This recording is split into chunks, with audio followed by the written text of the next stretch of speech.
So we were discussing the properties of glucose.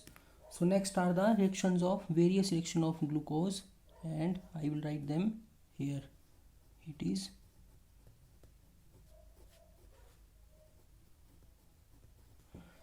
this is a glucose, and further when we will reduce it in the presence of nickel hydrogen or sodium amalgam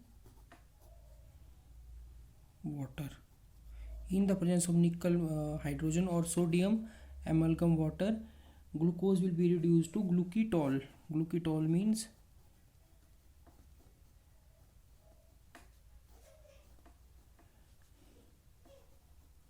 so here this nickel hydrogen or sodium amalgam mercury reduces this aldehyde group to alcoholic group, due to which glucose is called as glucitol or sorbitol. If we react the same glucose in the presence of hydrogen iodide or red phosphorus at 373 Kelvin, it will form hexane.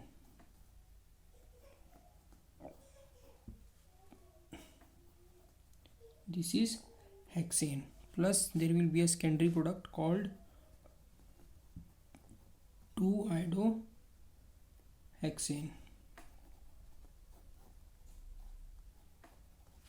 It's called secondary product. Further,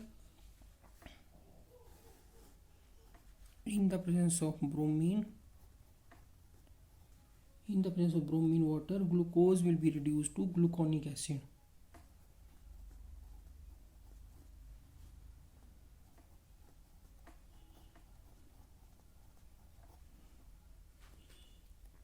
This is called gluconic acid. So this is the mild oxidizing agent, which is the bromine water. It is called bromine water. It oxidizes glucose to monocarboxylic acid, called as, this is the gluconic acid. This is the simple hexane, 2-iodohexane, and this was the glucitol or sorbitol. Further, when strong oxidizing agent is used to oxidize, these were the reaction for the reduction. These are the oxidizing reaction. When strong oxidizing agents such as nitric acid, that is HNO3, is used, the glucose is oxidized to glucaric acid. This is called glucaric acid. Further, next is the, due to ease with which CHO group in glucose is oxidized to COOH, glucose acts as a reducing agent and thus reduces Tollern agent. So this is the important reaction of glucose. When glucose acts as a reducing agent. Reducing agent means it reduces other compound which is in contact with it, or it oxidizes itself and reduces other compounds. So reducing nature in glucose is checked by Tollern reagent. This is also a practical for you in the lab. When this Tollern reagent, 2 molecules of Tollern reagent is taken, that is silver NH3 twice and in square bracket and OH negative. So when this Tollern reagent is added to glucose, or glucose is added to Tollern reagent, it reduces the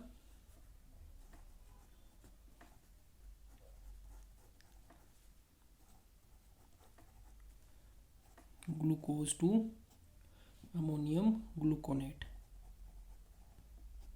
It reduces it itself get oxidizes to ammonium gluconate, whereas it reduces this silver, as in this Tollern reagent oxidation number of silver is 1. Ag positive, in the form of Ag positive silver is present. When it gains an electron, it undergo reduction. So this is basically reduction. Here you will get silver mirror. So this is also called silver mirror test. What is test? Tollern reagent, that is diammonium silver hydroxide. When added to the glucose undergo oxidation to ammonium gluconate, whereas that Tollern reagent, silver in the Tollern agent gets reduces to silver, and you have seen the pure silver metal.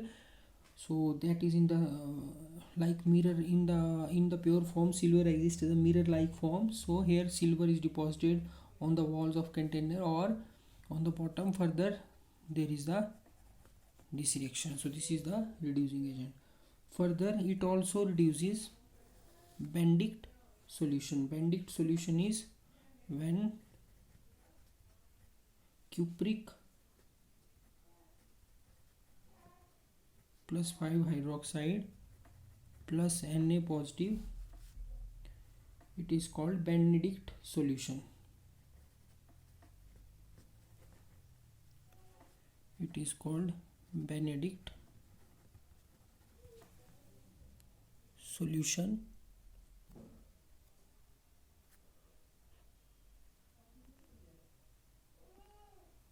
So when Benedict solution is added to glucose, this is glucose, the Benedict solution reduces itself, whereas this glucose get oxidized to sodium gluconate, that is CH2OH, CHOH 4 times, COO negative Na positive, plus this Cu2O plus 3 molecules of water. Further here you can see that this cupric is present, Cu2 positive form, and in this Cu2O here oxygen is in 2 negative form, whereas Cu is in positive form, 2 atoms of Cu. So Cu2 positive get reduced to Cu positive by the gain of single electron. So here there is a reduction of this copper from the Benedict solution to cupric to cuprous. This is cuprous, Cu positive is cuprous, and this is cupric. So cupric is reduced to cuprous by the gain of 1 electron. Further so this is how does glucose react as a reducing agent for the Tollern reagent and Benedict solution. These reactions are carried out separately, and these reactions are very much helpful in characterizing glucose. That is, when you have been given a powder and you have been asked to characterize whether it is a glucose or something else, if you want to check that whether it is a glucose or something else, you have to just perform these reactions. If given mixture is given compound is giving all these reaction, it means that is a glucose. Further reactions of aldehyde group. When glucose is treated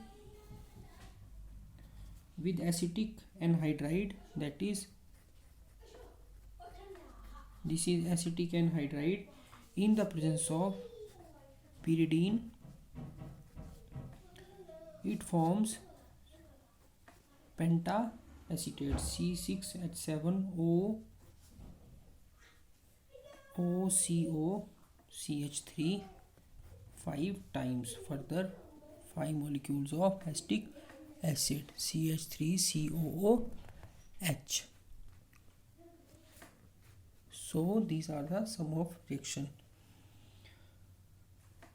If you want to write this is a simple formula. If you want to write in detail this structure, you can write it as CH2OH CHOH CHOH 4 times, CHOH 1 2 3, and further its fourth time, and there is a aldehyde group. So if you want to show that this compound, you have to convert this aldehyde. You have to write here, instead of this aldehyde group, you have to write this carboxylate anion. In case of same here, whereas in case of this there are 5 hydroxyl groups which have been replaced by this acetic from acetic anhydride, this OCOCH3 group 5 times, 1 2 3 4 and 5, whereas the remaining aldehyde group is intact. Further, glucose also reacts with the methanol in the presence of HCl to form the alpha beta glucoside. So these are the general reaction of glucose. further when glucose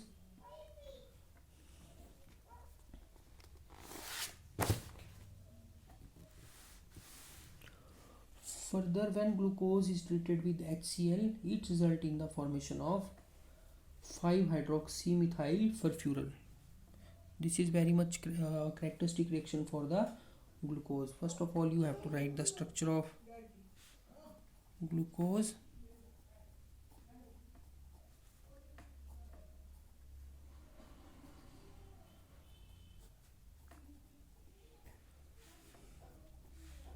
This is the same structure of glucose I had written in the last page.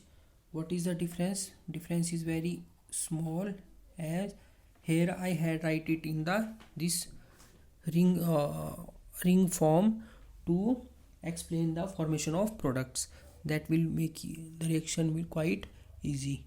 When you will treat this glucose with HCl, this is the D glucose.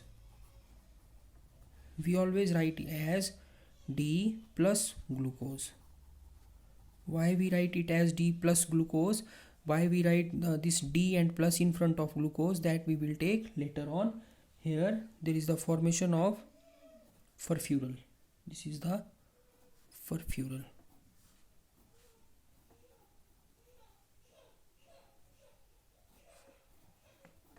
This is the furfural. This is a single bond between CH and CH. There is a double bond between these two carbons here and here. This is further. So it is the 5-hydroxymethyl furfural. 5-hydroxymethyl furfural. So this is the 5-hydroxymethyl furfural. So dilute acids have no effect. However, if glucose or any carbohydrate is heated with concentrated hydrogen chloride, it means we have to take concentrated HCl. Whereas if we will take dilute acid, that is HCl, that will not react with the glucose. So dilute acids have no effect. However, if glucose or any other carbohydrate is heated with concentrated HCl, it gives 5-hydroxymethyl furfural. This is the 5-hydroxymethyl furfural, which is further converted by hot hydrochloric acid to levulinic acid. This 5-hydroxymethyl furfural formed gives a violet coloration when treated with alpha naphthol. This reaction, however, formed the basis of Mollisch test for the group. So when we treat it with the alpha naphthol, there will be the formation of violet colored ring in the test tube. So this violet colored ring comes due to the presence of this 5-hydroxymethyl furfural and alpha naphthol. So this is the confirmatory test for the glucose. So this reaction is also important when you have been given with the concentrated HCl glucose. First of all, try to write glucose in this manner, sort of ring type structure, and with the loss of 3 molecules of water, it will form 5-hydroxymethyl furfural, and which further on treatment with alpha naphthol give violet colored ring, and this is called Mollisch reagent or Mollisch test. So this is the reaction for the glucose. Further, the structure of glucose is discussed under the following subhead. So now if we want to ascertain the structure of glucose, we can go through two subheads. One is the open chain structure and other is the ring structure. So we will take different reactions to explain its open chain structure and ring structure. So first of all, we will take the open chain structure of glucose. So the first of all, the molecular formula of glucose as determined from analytical data and molecular weight determination is C6H12O6. So the molecular formula of glucose as determined from analytical data and molecular weight determination is C6H12O6. Further, the presence of aldehyde group. So glucose reacts with the, I had done this reaction yesterday, glucose reacts with the HCN to form the cyanohydrin, with hydroxylamine, that is NH2OH. It also reacts with the equimolar amount of phenylhydrazine to form the phenylhydrazone. Phenylhydrazine to phenylhydrazone. That is, yesterday I told you that reaction which ultimately result in the formation of glucosazone. It reacts with the phenylhydrazine, hydroxylamine and HCN. All these reactions suggest the presence of carbonyl group in the glucose. Why? Because these reactions suggest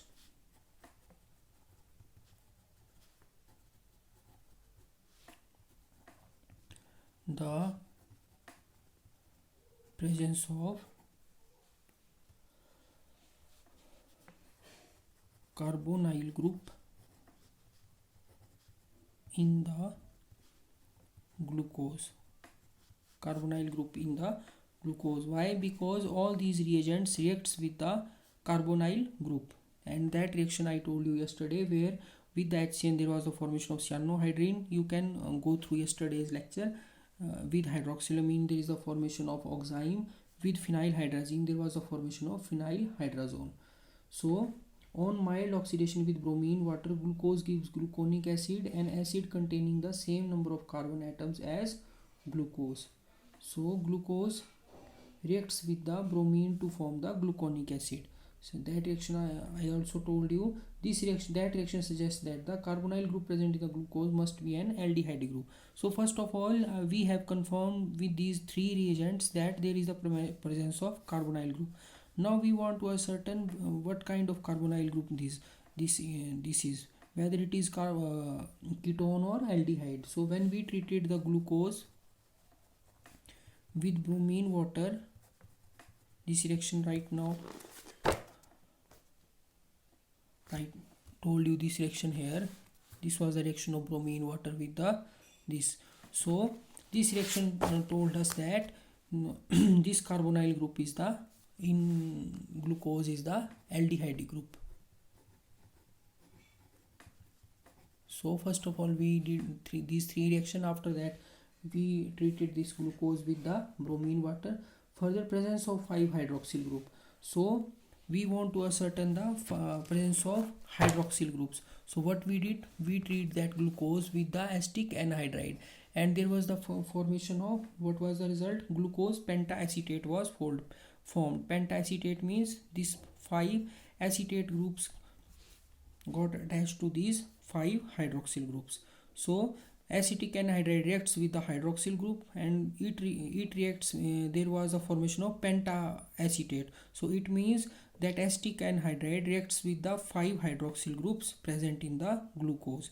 So this reaction of acetic anhydride with glucose gives the confirmation that the glucose is a pentaacetate molecule. So first of all, what we did 3 reaction of HCN, hydroxylamine, and what was the last reaction? That was phenylhydrazine. Those reaction tells us about the carbonyl group in the glucose, this group. Further we treated the glucose with the bromine water, and that bromine water, product of that bromine water reaction tells us about the presence of that aldehyde group.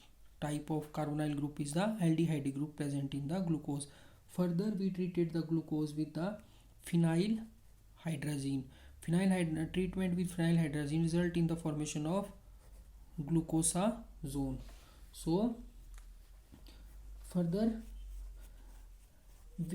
for the confirmation of hydroxyl groups, we treated the glucose with the acetic anhydride, and 1 molecule of glucose consumed the 5 molecules of acetic anhydride. It means there are 5 hydroxyl groups are present in the glucose. So presence of 1 primary alcoholic group was confirmed when glucose on oxidation with nitric acid. With this nitric acid gives the glucaric acid or dicarboxylic acid containing the same number of carbon atoms as glucose. One of the carboxyl group in the glucaric acid must have been produced by the oxidation of the aldehyde group, and other must have been obtained by the oxidation of this primary alcoholic group. So this aldehyde group was oxidized here, which result in the formation of this product glucaric acid, and this primary hydroxyl group was oxidized, which result in the formation of glucaric acid. Further, presence of straight chain of carbon atom. Glucose on treatment with the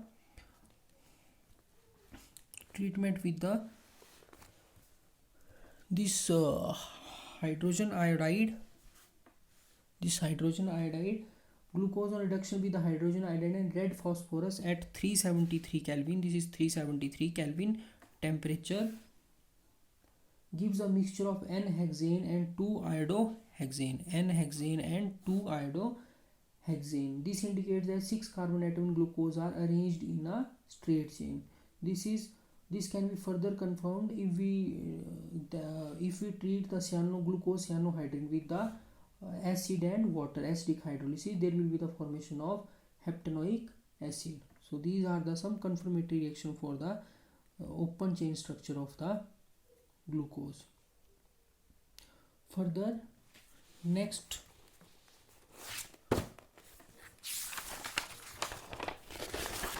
carbohydrate which is included in our syllabus is the fructose. There are lots of carbohydrate, but we are supposed to study 2 carbohydrates in our syllabus. One is glucose, other is the fructose. So fructose is prepared from the sucrose, that is C12H22O11. When it is hydrolyzed in the presence of dilute H2SO4, this sucrose result in the formation of glucose, C6H12O6 plus C6H12O6.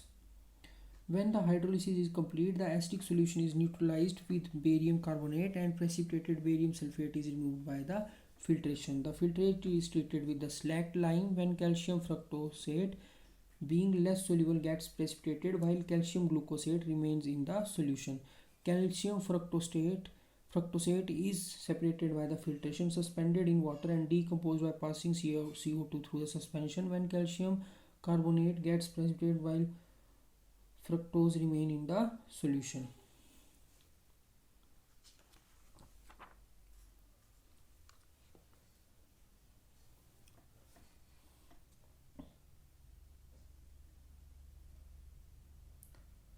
So this is the synthesis of fructose. Further, fructose is a colorless crystalline solid with melting point 375 Kelvin. It is sweetest of all the sugar. It is more soluble in water and alcohol than glucose. It is optically active and levorotatory and has name levulose. So it is the sweetest. It means it is the sweetest carbohydrate among all the carbohydrate, whether they are glucose, lactose, sucrose or some other cellulose, starch. It is the sweetest, and further it is optically active and levorotatory. So for a levorotatory sugar, we will put the sign minus as we put the sign plus in the glucose. It is the minus sign is put in front of fructose. Further, it can be written as D fructose. So D fructose, what is the meaning of word D? That I will tell you later on. Minus means it is the levorotatory, that is it rotates the plane polarized light to the left hand side. So further, there are the chemical properties of fructose. So to understand the chemical properties of fructose, let me write its structure first of all.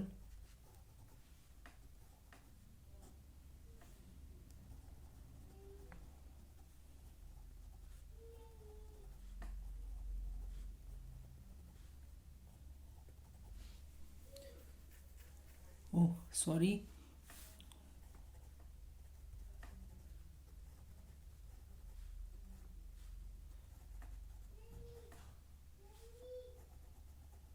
CH2OH.